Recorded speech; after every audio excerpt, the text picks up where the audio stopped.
तो देखो इस क्वेश्चन में हमें बोला गया है कि obtain a Fourier series expression for f of x is equal to x का क्यूब फॉर रेंज दी गई है एक्स की माइनस पाई से लेके पाई तक है।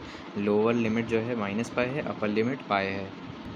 अच्छा, सॉल्यूशन दिखाने से पहले मैं तुम्हें बता दूं, जिनको फोरियर सीरीज़ का ABCD भी नहीं पता है तो मैं बता दूं, जो फोरियर सीरीज़ में एफ ऑफ एक्स होता है वो हमारा नॉर्मली इसके बराबर होता है, जिसमें यह है A0/2 और ये समेशन ऑफ सीरीज़ का ऐसे सिंबल है सिग्मा, जहाँ पर n=1 है और जाएगा इन्फिनिटी तक। और ये इसके अंदर की चीज़ हो गई an cos nx, और यहाँ पर भी वही चीज़ है n=1 और इन्फिनिटी तक ये हमारा सिग्मा लगा हुआ है, ऑपरेशन करेंगे bn और sin nx।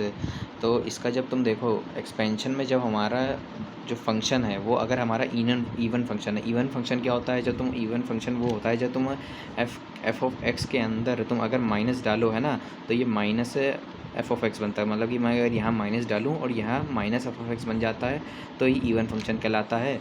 और इसका इंटीग्रल ऐसे बन जाएगा, ठीक है। A0 जो होगा हमारा, A0 देखो जहाँ पर ये दिया गया है ना, वो A0 का इंटीग्रल ये वाला हो जाएगा, और an का जो इंटीग्रल है वो इस तरह बनेगा, और bn जो है हमारा 0 हो जाएगा। बस इसको याद रखो, ज़्यादा दिमाग लगाने की ज़रूरत है नहीं।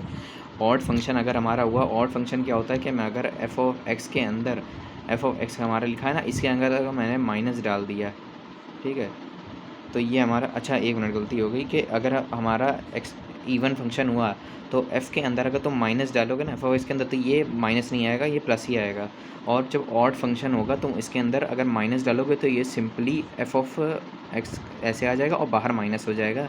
जब ये ऐसे हो जाएगा तो ये A0 हमारा जो होता है ये 0 होता है, an भी 0 होता है, और bn जो होता है वो 2/पाई होता है, और 0 से पाई तक लिमिट ये हो जाएगी इंटीग्रेशन की, of f x sine nx dx हो जाएगा। अब इतना तुम्हें याद रखना पड़ेगा। ऑड फंक्शन और इवन फंक्शन का केस जो है ना मैंने बता दिया, अब इसको याद रखो।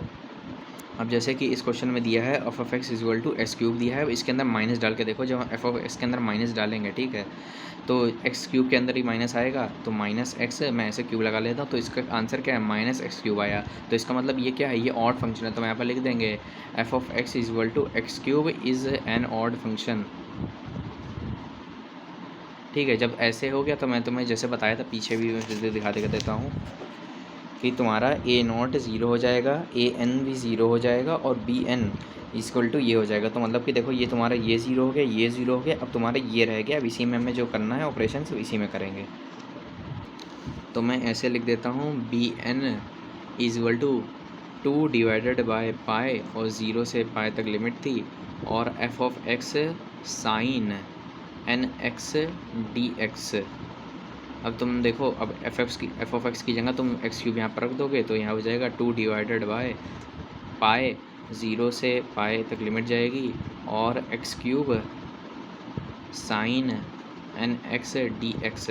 अब देखो इसको इंटीग्रेशन बाय पार्ट्स करना बहुत ज़्यादा मुश्किल है, तो मैं इसका एक रूल बता दे रहा हूँ, जिसमें अगर तुम्हारा u v ऐसे लिखा हो, जो तुम्हें इंटीग्रेशन बाय पार्ट्स की एक कंडीशन है ये, तो तुम इसको ऐसे लिख सकते हो कि पहले हमेशा u जो है उसको लिखे रहने दोगे, ठीक है। और u हमारा नॉर्मली एल्जेब्रिक फंक्शन ही होगा। तुम अगर जानते हो लिएट रूल के हिसाब से, कुछ लोग लिएट करते हैं, कुछ लोग आइलेट करते हैं, मैं लिएट करता हूँ। अब देखो यहाँ पर एल्जेब्रा फंक्शन पहले आ रहा है, ट्रिग्नोमेट्रिक बाद में आ रहा है, तो इसको फर्स्ट दे देंगे, हम इसको सेकंड प्रायोरिटी देंगे। अब यहाँ पर u ऐसे ही लिख दोगे, और v का इंटीग्रेशन करोगे, इसलिए मैंने v1 लिख दिया है। तुम जो v है ना साइन, मतलब इसका इंटीग्रेशन करोगे, फिर यहाँ पर माइनस साइन आएगा, ठीक है। उसके बाद तुम इसका डिफरेंशिएशन करोगे, u जो है ना उसका डिफरेंशिएशन करोगे, मैं प्राइम लगा दे रहा हूँ, और v का जो है ना फिर से तुम इसका इंटीग्रेशन करोगे, जहाँ पर v1 का इंटीग्रेशन था इसी का इंटीग्रेशन करोगे, यहाँ पर v2 आ जाएगा। उसके बाद प्लस लगाओगे, यहाँ पर माइनस लगा देगा तो यहाँ पर प्लस था, यहाँ पर माइनस है, फिर प्लस आ गया। तुम u का फिर से डबल मतलब डिफरेंशिएशन करोगे, जो कि डबल डिफरेंशिएशन की जो इस तरह कंडीशन होती है ना, डबल प्राइम दिखाते हैं, और फिर से v2 का इंटीग्रेशन करोगे तो v3 आ जाएगा। वैसे ही आखिरी बार भी, क्योंकि देखो 3 बार डिग्री है, तो माइनस लगाते हैं और u फिर से डिफरेंशिएशन करेंगे, ठीक है, और v4 जो v3 का इंटीग्रेशन फिर से ऐसे करेंगे। तो ये इसको करने का तरीका हो गया। अब मैं इसका इंटीग्रेशन करके एक दिखा देता हूँ, 2/पाई। अब देखो x को ऐसे ही रहने देंगे, शुरुआत में एक्स क्यूब आ गया, इसका वो इंटीग्रेशन किया तो ये हो जाएगा कॉस nx, और डिवाइडेड बाय n आएगा, और माइनस भी साथ में आएगा, ठीक है। तो मैं माइनस यहाँ पर ऐसे ब्रैकेट में दिखा देता हूँ, और उसके बाद माइनस साइन आएगा, जैसे यहाँ पर माइनस है, ये माइनस साइन लगा दिया, इसका डिफरेंशिएशन किया तो 3 पीछे आया, x² आया, उसके बाद अंदर की चीज़ हमने इंटीग्रेट करी तो माइनस जो है ना पूरा माइनस के साथ इंटीग्रेट कर रहे हैं, माइनस कॉस एन एक्स और डिवाइडेड बाय एन को इंटीग्रेट हम कर रहे हैं, ठीक है। तो साइन का ये आ जाएगा साइन और n x divided by n square. उसके बाद फिर से अब इसका प्लस साइन आएगा और इसको डिफरेंशिएशन किया तो डिफरेंशिएशन ऐसे हो गया, और साइन का फिर से हम इंटीग्रेशन करेंगे तो पूरे जब इसका इंटीग्रेशन करेंगे तो कॉस आएगा, लेकिन माइनस कॉस आएगा तो ये माइनस माइनस प्लस हो जाएगा। तो यहाँ पर cos n x divided by n cube हो जाएगा। और आखिरी जो बार जो करेंगे हम तो यहाँ पर कर देते हो माइनस आएगा फिर से, और फिर से डिफरेंशिएशन होगा इसका तो -6 और sine n x divided by n 4, ठीक है। और इसको हटा के अब आखिरी में जब होगा ना लिमिट लगा दो ऐसे।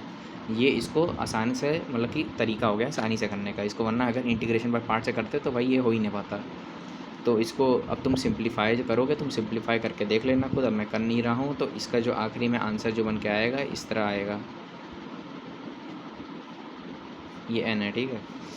और ये 6 pi cos n pi divided by n का क्यूब। अब देखो कॉस n पाई जो तुम कॉमन ले लोगे तो कॉस n पाई को हम ऐसे भी लिख सकते हैं, देखो कॉस n पाई है इसको -1 और पावर n लिख सकते हैं, ऐसे भी लिख सकते हैं। तो जब सब कॉमन लोगे कॉस n पाई तो -1 पावर n कॉमन आ जाएगा, 2 है। अब पाई देखो पाई से कट जाएगा, यहाँ से पाई कटेगा यहाँ भी पाई कटेगा तो यहाँ पर बचेगा माइनस पाई का स्क्वायर और डिवाइडेड बाय n ऐसे ही रहेगा। उसके बाद plus 6 divided by n cube. अब जैसे मैंने तुम्हें बताया था कि एफ ऑफ एक्स को हम ऐसे लिख सकते हैं ना, पीछे जो लिखा हुआ था देखो ये जो ये लिखा है ना फोरियर सीरीज़ ऐसे लिख सकते हैं। तो देखो यहाँ पर तो ज़ीरो हो रहा था, यहाँ पर भी ज़ीरो हो रहा था, बस ये बच रहा था तो मैं इसका एक्सपेंशन ऐसे लिख दूंगा। इसका एक्सपेंशन कैसे लिखते हैं, इसका एक्सपेंशन सिंपली अगर तुम्हें समेशन करना आता हो तो इसको इस तरह लिख सकते हैं। उसके बाद ये ऐसे कंटिन्यू चलता चलेगा इन्फिनिटी तक, ठीक है। अब एफ ऑफ एक्स हमारा था एक्स क्यूब, अब इसको इक्वल टू का साइन लगाओ। अब b1 क्या है हमारा, b1 देखो हमने अभी निकाला है, b1 नहीं सॉरी bn हमारा था। देखो यहाँ पर bn ये है ना, bn यहाँ पर लिख देता हूँ bn। और जब तुम यहाँ पर n की जगह 1 डालोगे तो यहाँ पर तो 1 आ जाएगा, और -1 की जगह ऊपर 1 आएगा तो ये क्या हो जाएगा, ये -1 और मल्टीप्लाई बाय 2 भी रहेगा, ठीक है। तो यहाँ पर देखो 2 अगर मैं सबसे कॉमन ले लूँ, ऐसे 2 कॉमन ले लूँ सबसे, और यहाँ पर अंदर इसकी जो चीज़ है इसको ऐसे ही लिखे रहने दूँ।